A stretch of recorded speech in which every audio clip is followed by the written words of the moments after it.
नमस्कार दोस्तों, स्वागत है आपका अपने YouTube channel Rahul Savarna GS पर। दोस्तों, आज हम आपके बीच लाए हैं केमिस्ट्री का एक बेहतर सा कॉन्सेप्ट वाली क्वेश्चन जो आपसे एग्जाम में पूछा गया है और आने वाले फेज में याद रखिएगा इस टॉपिक से एग्जाम में क्वेश्चन पूछा जाएगा। जैसे जैसे क्वेश्चन की स्पीड बढ़ती जा रही है न्यूमेरिकल के प्रति और नए नए टॉपिक के प्रति, उससे आइडिया हम लोगों को मिला है कि अब आने वाले एग्जाम में आपसे केमिस्ट्री के न्यूमेरिकल्स पूछे जाएंगे। पहले आप देखते थे पहले फेज में क्या हुआ था, शिफ्ट वाइज एक क्वेश्चन दो क्वेश्चन न्यूमेरिकल पूछा, फिर तीन चार किया, फिर आपने देखा 30 तारीख के बाद से 5 क्वेश्चन 6 क्वेश्चन, किसी ने 8 क्वेश्चन 9 क्वेश्चन भी न्यूमेरिकल का कर दिया।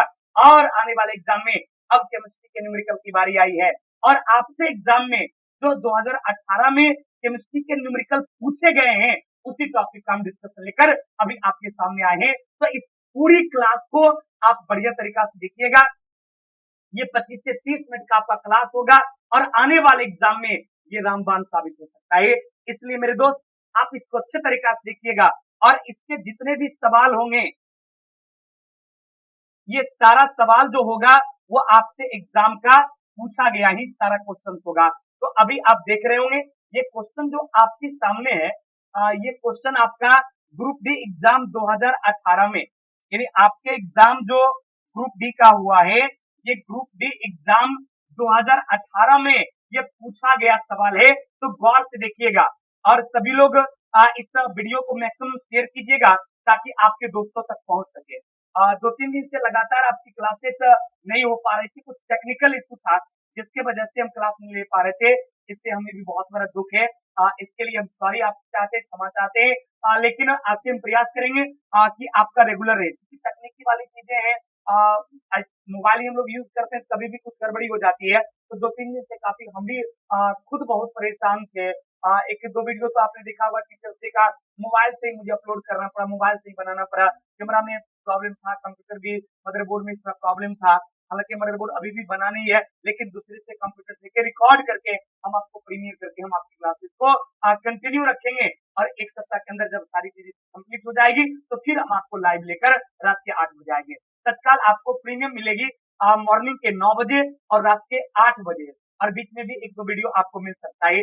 पूरा इसके लिए माफ कीजिएगा और कंटिन्यू, लेकिन आपकी पढ़ाई कहीं से रुकेगी नहीं। आपका कंटिन्यू सुबह के 9 बजे और रात के 8 बजे आप हमारे चैनल पे आएंगे, निश्चित रूप से आपको वीडियो मिलेगा। याद रखें, कब? सुबह के 9 बजे और रात के 8 बजे हम आपके साथ रहेंगे अपने लाइव प्रीमियर के साथ। तो चलिए आइए इस क्वेश्चन पर हम लोग विचार करते हैं। क्लियर? और आप लोग प्रयास कीजिए मैक्सिमम बच्चों को शेयर करने का, ताकि जो बच्चे 2 दिन से चैनल पे नहीं आ पा रहे, सोच रहे हैं सर क्लास नहीं ले रहे हैं, पता नहीं क्या हुआ, तबीयत मेरी ठीक थी, थोड़ा सा टेक्निकली प्रॉब्लम था कंप्यूटर का, जिसकी वजह से क्लास नहीं लिए। तो चलिए आइए क्वेश्चन दिखाते हैं। या और ग्रुप डी का पूछा गया, ये 18 का क्वेश्चन है और आपके आने वाले फेज में ये पूछा जा सकता है। इसलिए पूरी वीडियो को देखिए और थोड़ा लाइक सब्सक्राइब भी कीजिए। यदि आप शेयर नहीं किए हैं तो एक बार अपने दोस्तों में शेयर भी कर दीजिएगा। तो चलिए स्टार्ट करते हैं। ये क्वेश्चन क्या कहता है भाई? कहता है कि पानी में, इन जल में हाइड्रोजन और ऑक्सीजन, गौर कीजिएगा, ये क्वेश्चन कहता है कि पानी में हाइड्रोजन एवं ऑक्सीजन के द्रव्यमान का अनुपात में उपस्थित होगा। यानी H2O के बारे में बोला कि H2O में हाइड्रोजन का और ऑक्सीजन के द्रव्यमान का अनुपात क्या होगा। तो आपको पता है कि H2O होता है किसका सूत्र? जल का सूत्र क्या होता है? सबको पता है भाई कि जल का सूत्र H2O होता है। तो इसमें क्या बोला कि हाइड्रोजन एवं ऑक्सीजन के द्रव्यमान का अनुपात क्या होगा, यानी हाइड्रोजन के द्रव्यमान का और ऑक्सीजन के द्रव्यमान का रेशियो क्या होगा। तो आपको पता है कि हाइड्रोजन का द्रव्यमान 1 होता है, लेकिन यहाँ पर हाइड्रोजन का कितना परमाणु है? तो हाइड्रोजन का 2 परमाणु है, तो 1 गुना 2 हो गया अनुपात। ऑक्सीजन का द्रव्यमान कितना है भाई? 16, तो 2 अनुपात 16। अब इस 2 अनुपात 16 को काट देंगे, क्या हो जाएगा? 1 अनुपात 8 हो जाएगा। तो क्लियर हो गया कि जल में हाइड्रोजन और ऑक्सीजन के द्रव्यमान का अनुपात क्या होगा। तो हाइड्रोजन और ऑक्सीजन के द्रव्यमान का अनुपात 1 अनुपात 8 होगा, जो कि ऑप्शन नंबर बी में है। अतः आंसर क्या हो जाएगा? ऑप्शन नंबर बी कि H2O में हाइड्रोजन और ऑक्सीजन के द्रव्यमान का अनुपात क्या होगा? 1 अनुपात 8, यानी 1:8, जो कि ऑप्शन नंबर बी में है। तो आंसर क्या हो गया भाई? Option number B. क्लियर ना? हम उम्मीद करते हैं कि आप सब लोगों के दिमाग में स्थित हो गया होगा। अब इस तरह से किसी भी कंपाउंड में आपसे दो एलिमेंट्स का रेशियो पूछेगा तो उसके द्रव्यमान हम लोग क्या करेंगे, दोनों के द्रव्यमान को लिखकर उसको क्या काट देंगे, जो आंसर आएगा वही क्वेश्चन का क्या होगा, आंसर होगा। और ये क्वेश्चन देखिए 18 में पूछा गया है। अतः अगले फेज के लिए जिन बच्चों ने इंतजार कर रहे हैं आपकी एग्जाम कब होगी, तो अगले फेज में आपकी एग्जाम होगी तो इस तरह के सवाल पूछे जाएंगे, इसलिए इसको देख लीजिए क्योंकि एक एक क्वेश्चन लाखों बच्चे को आपसे पीछे कर देगा।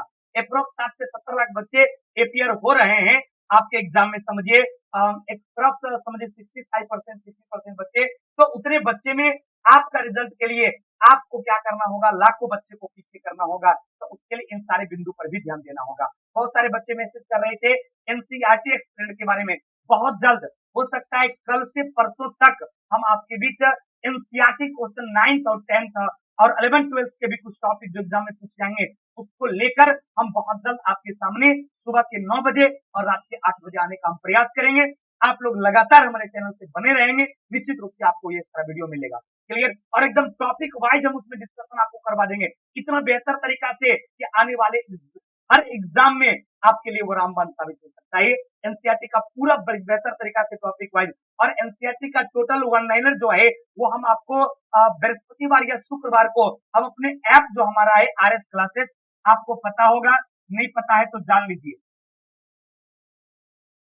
आरएस क्लासेस जो है ये हमारे प्ले स्टोर पे जब आप जाएंगे तो सर्च कीजिएगा आरएस क्लासेस, तो आपको मिलेगा, उसमें मेरा लोगो में मेरा फोटो है, तुरंत आप पहचान लीजिएगा और इस आरएस क्लासेस को इंस्टॉल कीजिए और फ्री में पीडीएफ आपको मिलेगा 9th का 10th का कंप्लीट वन लाइनर साइंस का, फिजिक्स का भी, केमिस्ट्री का भी और बायोलॉजी का भी कंप्लीट वन लाइनर आपको फ्री में मिलेगा। वहां से आप डाउनलोड कर सकते हैं और यूट्यूब पर उसकी वीडियो देख सकते हैं, क्वेश्चन का वीडियो देख सकते हैं और आने वाले एग्जाम में उम्मीद करेंगे वो आपका बहुत ज्यादा बेनिफिट होगा।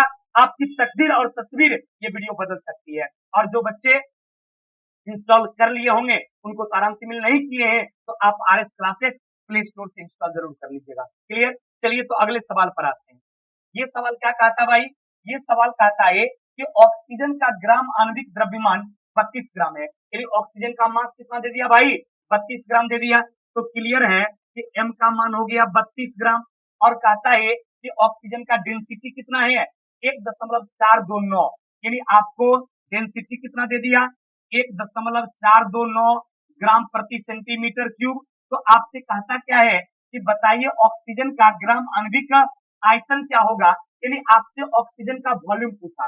गौर कीजिएगा, मास कितना दे दिया, मास दे दिया 32 ग्राम, ऑक्सीजन का मास कितना दे दिया 32 ग्राम और डेंसिटी कितना दे दिया 1.429। तो आपसे क्या पूछा, आपसे पूछा आयतन, क्या पूछा बउआ, तो आपसे पूछा कि बताइए ऑक्सीजन का आणविक द्रव्यमान का आयतन क्या होगा। तो आयतन बराबर जानते हैं फॉर्मूला क्या होता है, मास अपॉन डेंसिटी, यानी द्रव्यमान बट्टे घनत्व। आयतन बराबर क्या होता है, फॉर्मूला याद रखना बउआ, आयतन बराबर होता है द्रव्यमान बट्टे घनत्व। आयतन बराबर क्या होता है भाई, तो आयतन बराबर होता है द्रव्यमान बट्टे घनत्व। अब देखिए द्रव्यमान बट्टे घनत्व हो गया, कुछ नहीं करना है, मान बैठा देना है। तो देखिए कितना द्रव्यमान है 32 और घनत्व कितना है 1.429।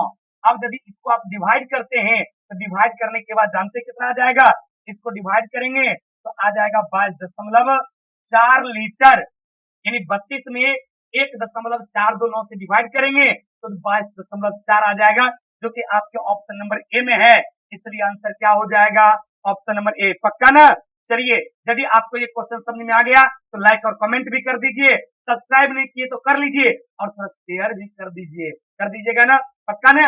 चलिए तो आते हैं, क्लियर हो गया कि कभी भी आपको मास दिया रहेगा, डेंसिटी दिया रहेगा, आपसे पूछेगा वॉल्यूम क्या होगा, तो आयतन बराबर फॉर्मूला याद रखिएगा द्रव्यमान बट्टे डेंसिटी यानी घनत्व, द्रव्यमान बट्टे घनत्व। तो द्रव्यमान दिया हुआ था, घनत्व दिया, डिवाइड किए और आंसर आ गया, पक्का ना। चलिए अगले सवाल पर, और ये भी देखिए आपके एग्जाम का पूछा गया सवाल है, इन जितना भी न्यूमेरिकल हम आपको अभी तक बता चुके हैं, लगभग टॉपिक वाइज फिजिक्स केमिस्ट्री का कंप्लीट न्यूमेरिकल हमारे चैनल पे आपको मिला होगा। यदि आप देखे होंगे और नहीं देखे हैं तो जाके प्ले स्टोर में देखिएगा, ये क्या बोलते हैं उसको, प्ले लिस्ट में, और प्ले लिस्ट में न्यूमेरिकल नाम से फोल्डर होगा, उसमें 35 क्लास हम आपको फ्री में एकदम यूट्यूब पर, कोई रुपया की बात नहीं है, फ्री में जाकर आप टॉपिक वाइज न्यूमेरिकल फिजिक्स का भी, केमिस्ट्री का देख लेंगे। और ये मिसलेनियस टाइप का न्यूमेरिकल है, जो कि आप इसलिए हम करवा रहे हैं ताकि 2-3 टॉपिक का एक बार रिवीजन हो जाए और आने वाले एग्जाम में आपको फायदा कर जाए। देखिए, ये भी सवाल आपके एग्जाम में 2018 का पूछा गया सवाल है, और ये सवाल कैसे बनेगा और क्या कहता है, गौर फरमाइएगा, ध्यान लगाइएगा। ये सवाल कहता है कि 1 बिलियन में 320 ग्राम जल है। इसका मतलब है कि जल का ये द्रव्यमान कितना दे दिया, 320 ग्राम दे दिया, और 31 ग्राम क्या दिया, नमक दिया। तो कोई भी बिलियन में 320 ग्राम जल है और 31 ग्राम नमक है, इसका मतलब विलायक क्या हो गया भाई, आपका विलायक जो है, ये विलायक हो गया आपका जल। विलायक क्या हो गया भाई, जल। और जल का द्रव्यमान कितना हो गया, 320 ग्राम। और विलय क्या हो गया, तो विलय आपका हो गया नमक। विलय क्या हो गया बाबू रे, तो विलय आपका हो गया नमक। और नमक का द्रव्यमान कितना है भाई, तो नमक का द्रव्यमान 31 ग्राम है। क्लियर। तो सवाल क्या बोला कि द्रव्यमान प्रतिशत संबंध के अनुसार द्रव्यमान के संदर्भ में विलयन की सांद्रता क्या होगा। गौर कीजिएगा, जब आपको विलयन की सांद्रता पूछेगा तो इसके लिए एक फॉर्मूला याद रखना पड़ेगा कि विलयन की सांद्रता बराबर विलय का द्रव्यमान बटे विलयन का द्रव्यमान गुणे 100। गौर कीजिएगा, ध्यान फरमाइएगा, यदि आपसे विलयन की सांद्रता पूछा जाए कभी भी, तो विलयन की सांद्रता जो है, इस विलयन की सांद्रता बराबर फॉर्मूला क्या होता है, विलय का द्रव्यमान बट्टे विलयन का द्रव्यमान गुणे 100। तो विलय का द्रव्यमान कितना था भाई, पहले फॉर्मूला लिख लेंगे, विलय का द्रव्यमान। आप लोग भी इसको गौर कीजिएगा अपने कॉपी में कि जब कभी भी विलयन का सांद्रता पूछे तो कौन फॉर्मूला लगाएंगे, विलय का द्रव्यमान बट्टे विलयन का द्रव्यमान। विलयन का द्रव्यमान गुणे क्या हो जाएगा, 100। अब आपके क्वेश्चन में विलय का द्रव्यमान कितना दे दिया, 31 ग्राम। तो ध्यान देंगे, आपसे पूछा था सांद्रता की हो जाएगा 31 बट्टा कितना, विलयन का द्रव्यमान। तो विलयन बराबर क्या होता है, विलायक प्लस विलय। तो 320 को और 31 को जोड़ दीजिएगा तो आपका हो जाएगा 320 प्लस 31 कितना, 351। तो बट्टे हो जाएगा 351 और गुना कितना, गुना 100। तो ये आपका हो गया 31 बट्टे 351 गुना 100। अब यदि इसको डिवाइड करेंगे 3100 में 351 से तो आपको आ जाएगा 8.83। यदि आप इसको डिवाइड करेंगे 3100 बट्टे 351 तो ये आ जाएगा 8.83 आ जाएगा। उसको डिवाइड करके आप देख लीजिएगा कितना ही आएगा। डिवाइड करने में समय बर्बाद नहीं करना है, क्योंकि आपके एग्जाम के लिए समय का बहुत बड़ा इंपॉर्टेंस है। पैसा से भी ज्यादा महत्व आपके समय का भी है, इसलिए आप इसको कैलकुलेशन करके देख लेंगे कि आपका 31 बट्टे 351 गुने 100 करेंगे, डिवाइड करके कितना आ जाएगा, 8.83% आ जाएगा। तो सांद्रता कितना हो जाएगा, 8.8%। सांद्रता कितना हो जाएगा भाई, 8.8%। कोई कंफ्यूजन, चलिए ध्यान दीजिएगा। और कभी भी विलयन की सांद्रता पूछेगा, फॉर्मूला क्या होगा, विलय का द्रव्यमान बटे विलयन का द्रव्यमान गुने 100।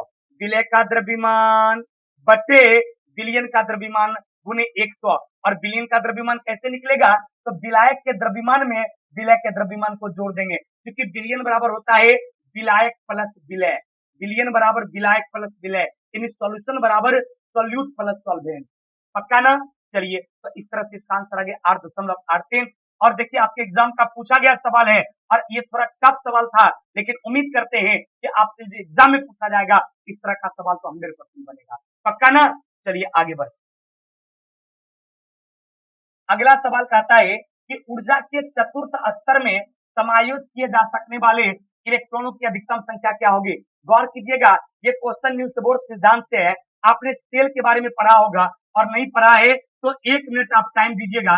सेल का मतलब आप लोग समझते होंगे कि जिस पथ पर इलेक्ट्रॉन घूमती है, किसी एटम के न्यूक्लियस के यानी किसी परमाणु के नाभिक के चारों ओर जिस वृत्ताकार पथ पर क्या करता है, इलेक्ट्रॉन घूमने का काम करता है, उसी को सेल कहते हैं। और सेल की संख्या कितना है भाई, तो सेल की संख्या 7 है।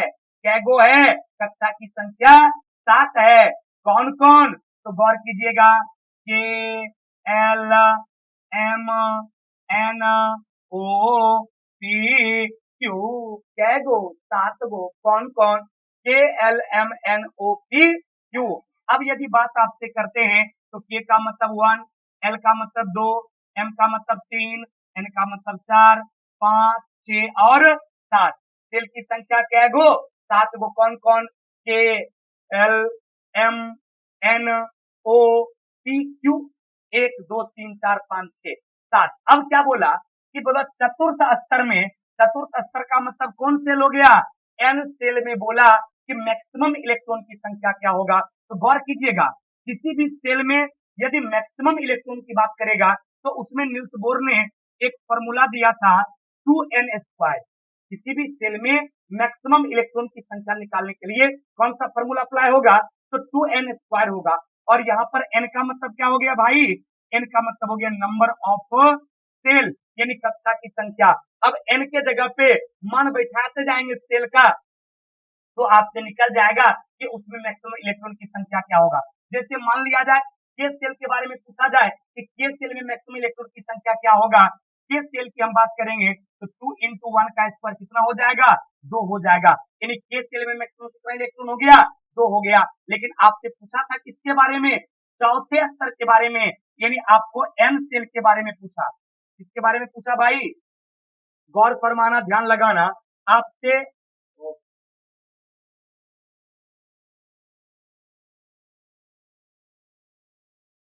ध्यान देना, आपसे वो किसके बारे में पूछा, तो एन सेल के बारे में पूछा। और एन सेल का मतलब आपको पता है, चौथा सेल के बारे में पूछा। तो यहां पर क्या करेंगे, 2n² में मान बैठाएंगे, 2 into n का स्क्वायर, यानी 2 गुने 4 का स्क्वायर, 4 चौक 16, दोनों कितना हो जाएगा भाई, 32। है किसी ऑप्शन में क्या, ऑप्शन नंबर बी में है। तो इस क्वेश्चन का आंसर कितना हो गया भाई, ऑप्शन नंबर बी। पक्का ना, चलिए बहुत बहुत धन्यवाद, एकदम समझ में आ गया होगा।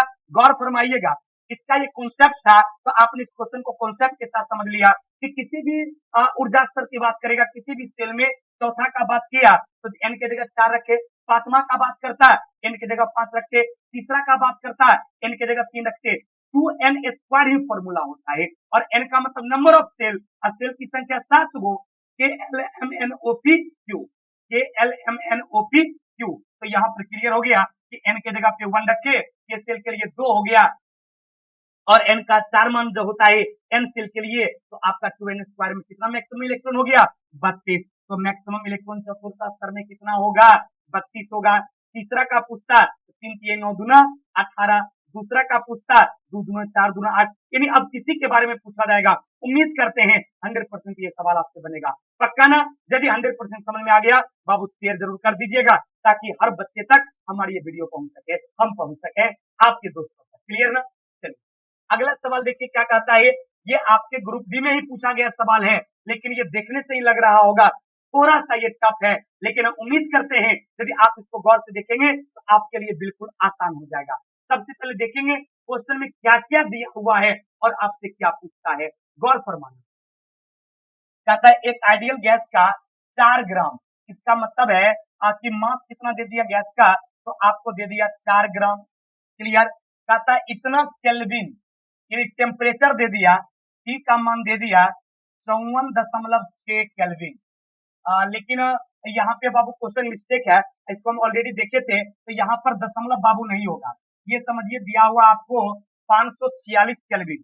गौर कीजिएगा, ये आपको कितना दिया हुआ भाई, 546 केल्विन दिया हुआ है, ये दशमलव एक्स्ट्रा पर गया है, इसको ठीक कर लेंगे आप लोग। ये 546 केल्विन है, ये आपका 546 केल्विन है। कितना दिया हुआ भाई, 546 केल्विन।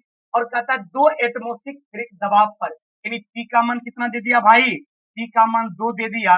और कहता 5.6 मिलीलीटर क्यू दबाव पर इतना मिलीलीटर क्यू का वॉल्यूम प्राप्त होता है। तो इतना मिलीलीटर क्यू का जब वॉल्यूम प्राप्त होगा तो इसका मतलब भी का मान कितना दे दिया, 5.6 दे दिया। तो कहता उसका आणविक भार क्या होगा, यानी आपसे किसका मान पूछा, तो आपसे डब्लू का मान पूछा। डब्लू बराबर क्या हो जाएगा, वाट हो जाएगा। अब गौर कीजिएगा, एक आप फॉर्मूला पढ़े होंगे, जब आपको ये आयतन दे दे और जब टेम्परेचर दे दे, प्रेशर दे दे, वॉल्यूम सब कुछ दे ही दिया, तो एक इक्वेशन आप पढ़े होंगे आइडियल गैस इक्वेशन, कौन सा, पीवी बराबर एनआरटी। आप सभी लोग पढ़े होंगे इसको कहा जाता है आइडियल गैस इक्वेशन। क्या कहा जाता है भाई? गौर फरमाना, ध्यान लगाना। इसको कहा जाता है आइडियल गैस इक्वेशन। क्या? पीवी बराबर एनआरटी। पीवी बराबर क्या होता है भाई? एनआरटी। जब पीवी बराबर एनआरटी होता है तो इसमें टी का मान आपको पता है, डी का भी मान पता है। अब एन का मान यहां से पता नहीं है तो अब निकलेगा, क्योंकि एन के लिए फॉर्मूला होता है एम बट्टे डब्ल्यू। एन के लिए क्या होता है? एम बट्टे डब्ल्यू। इन मास अपन वेट होता है। आर का मान तो आपको याद रखना पड़ेगा। आर का मान बाबू क्या होता है? 0.0821। 0.0821 होता है और टेम्परेचर दिया हुआ है। तो आप यदि पीवी बराबर एनआरटी है तो एन बराबर क्या लिख सकते हैं? पीवी बट्टे आरटी। नहीं लिख सकते भाई? पीवी बट्टे क्या हो जाएगा भाई? आरटी हो जाएगा। अब क्या है कि जब पीवी बट्टे आरटी हो गया और एन बराबर क्या होता है? एम बट्टे डब्ल्यू बराबर पीवी बट्टे क्या हो गया? आरटी हो गया। तो आप डब्ल्यू आपसे पूछा तो डब्ल्यू बराबर क्या लिख सकते हैं? एम आर टी बट्टे क्या हो जाएगा? पीवी। गौर कीजिएगा, जब पीवी बराबर एनआरटी तो एन बराबर पीवी बट्टे आरटी और एन बराबर क्या होता है? मास अपन वेट एम बट्टा डब्ल्यू बराबर पीवी बट्टे आरटी। तो डब्ल्यू का मान क्या होगा? एम आर टी बट्टा पीवी। एम आर टी बट्टा पीवी। अब देखिए एम का मान कितना दिया हुआ है? एम का मान 4 है। आर का मान कितना होता है? 0.0821 होता है। और टी का मान कितना दिया हुआ है? टी का मान 546 दिया हुआ है। बट्टा बट्टा आपको क्या कहते हैं? ये आर टी बट्टा क्या पी। पी का मान कितना दिया हुआ भाई? 2 दिया हुआ है। और भी का मान कितना दिया है? 5.6 दिया हुआ है। पक्का ना? तो आपसे क्या पूछा? आपसे डब्ल्यू पूछा। अब जितना भी यहाँ पर दिया हुआ है आप सबको क्या करेंगे? काट देंगे। और यदि सबका मान आप काट देंगे तो काटने के बाद फाइनली जानते हैं आपको कितना आ जाएगा? सबको काट दीजिएगा तो इसका आंसर आ जाएगा 15.99 आ जाएगा। यानी इस पूरे को आप काट देंगे तो 15.99 आएगा। और 15.99 का मतलब क्या हो गया? इसको आप लिख सकते हैं लगभग 16, क्योंकि आप यहाँ पर देख रहे हैं कि आपके ऑप्शन में 15.99 नहीं है लेकिन 16 तो है, इसलिए इसका आंसर क्या हो जाएगा? इसका आंसर 16 हो जाएगा। यानी आपसे वेट पूछा यानी आणविक भार पूछा तो आंसर कितना हो गया? 16। कुछ नहीं किए, देखिए ये फॉर्मूला था जो कि आपके दिमाग में आपको रखना था, पीवी बराबर एनआरटी। देखिए टफ सवाल है, हम जानते हैं कि आप लोगों को थोड़ा सा दर्द हो रहा होगा पढ़ने में, लेकिन उम्मीद कीजिए यदि इसको एक बार में नहीं अच्छे तरीका से क्लियर हो पाया, दोबारा फिर से आप इसको देखिएगा, 100% आपको समझ में आएगा। रोक रोक कर आप इसको देखिए, क्योंकि देखिए यूट्यूब पे टफ सवाल बहुत कम लोग पढ़ाते हैं, इसलिए टफ सवाल कम लोग पढ़ाते हैं क्योंकि पता है जिसमें बच्चा को थोड़ा सा भी दर्द होता है समझने में, थोड़ा सा भी प्रॉब्लम होता है तो वो वीडियो देखता ही नहीं है। लेकिन हम उम्मीद करते हैं कि जितने भी बच्चे, चाहे 5% ही बच्चा इस पूरे वीडियो को क्यों ना देखे, यदि वो देखेंगे तो उनको बहुत इसका लाभ मिलना है, क्योंकि ये एक सवाल उनकी तकदीर और तस्वीर को बदल सकती है। देखिए गौर कीजिएगा, सबसे पहले हम लोग क्या किए, क्वेश्चन में जो डाटा दिया था उस डाटा को हम लोग लिख लिए। इसके बाद क्या किए, देखिए भाई कैसे निकलेगा, फॉर्मूला क्या होगा। तो एक तो फॉर्मूला पता था आइडियल गैस इक्वेशन का, पीवी बराबर एनआरटी, क्लियर हो गया। तो ये आपका पीवी बराबर एनआरटी है तो एन बराबर क्या होगा? पीवी बटे आरटी हो जाएगा। अब चूंकि आपसे वेट पूछ रहा था तो एन से रिलेशन उसका सोचे तो एन बराबर एक फॉर्मूला एम बटे डब्ल्यू होता है, तो एन के जगह एम बटे डब्ल्यू बराबर पीवी बटे आरटी। अब आपसे डब्ल्यू पूछा तो डब्ल्यू बराबर क्या हो गया? एम आर टी बट्टा पीवी। अब सबका मन बैठा दिए, अब सबको काट कर देख लीजिएगा, 15.99 आएगा। यानी इसको हम लोग क्या लिख सकते हैं? 16, जो कि ऑप्शन नंबर बी में है। अतः इसका आंसर क्या हो गया? 16 हो गया। पक्का ना? चलिए कोई कंफ्यूजन? और इसको खुद से एक बार अपने से भी आप कॉपी पर बनाने का प्रयास कीजिएगा और बनाइएगा, तभी आपके आने वाले एग्जाम में आपको फायदा हो पाएगा। क्लियर?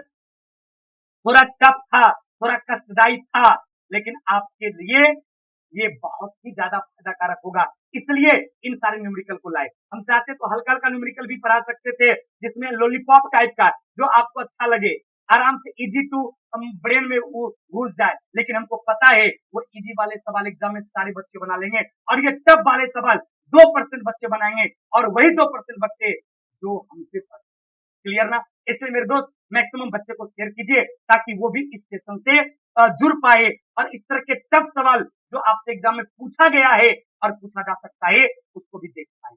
अगला देखिए, ये आपके एनसीईआरटी क्लास 9 का एक क्वेश्चन है। एनसीईआरटी क्लास 9th में देखिएगा ये क्वेश्चन आपको दिया गया है, उसी से ये क्वेश्चन आज लाए हैं। ये कहता है 90 ग्राम जल में 30 ग्राम यूरिया घुलाया गया। ये मोल फ्रैक्शन का सवाल है, गौर कीजिएगा। कहता है 90 ग्राम जल में 30 ग्राम यूरिया घुलाया गया, तो कहता जल का मोल प्रभाव क्या होगा। यानी आपसे मोल फ्रैक्शन के बारे में पूछा, तो गौर कीजिएगा जब भी आपसे मोल फ्रैक्शन का सवाल पूछे तो इसमें कैसे निकलेगा, तो गौर कीजिएगा।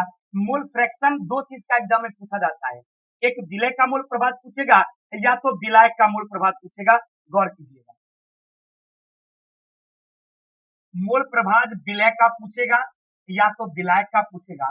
तो गौर करना, जब आपसे विलय का मोल प्रभाव पूछा जाएगा तो ये आप समझ लीजिएगा कि विलय और विलायक में किसी विलयन में जो कम जिसकी मात्रा होती है उसको विलय कहा जाता है, और जिसका अमाउंट ज्यादा होता है वही विलायक होता है।